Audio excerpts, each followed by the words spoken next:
Ilang motorista na apektado sa pagsasara ng Cannon Road dahil sa rock slide. Tumatawid sa ilog kahit peligroso. May ulat si Russell Simorio.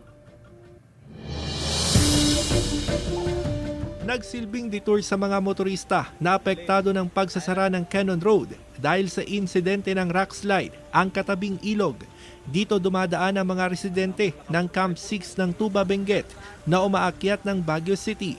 Sa cellphone video na ito, makikitang tinutulak na ng ilang residente ang jeepney at truck na sinubukang dumaan sa ilog kahit pa peligroso. Hindi ko pwede daw pakibilisan po yung paglinis ng yung soil erosion, pero pag umulan may bumabagsak na naman.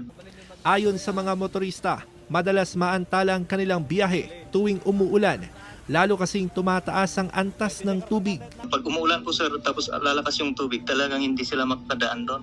Pero kung hindi po ulan, okay lang po, makakadaan po sila, kaso lang talagang hirap po kung minsan. Tuloy-tuloy ang clearing operation ng DPWH sa Cannon Road na apektado ng rock slide.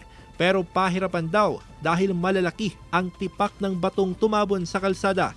Naantala raw ang clearing operation dahil sa nararanasang pag-ulan, kaya posibleng abutin pa ng ilang linggo bago matapos. For the meantime, sarado muna ang Cannon Road until such time na maklear natin and until further notice po from the authorities kasi hindi natin basta-basta mabuksan yan. Samantala, nananatiling bukas ang Marcos Highway at Asin-Nangalisan Road para sa mga motorista. Russell Simorio, 1 North Central Luzon.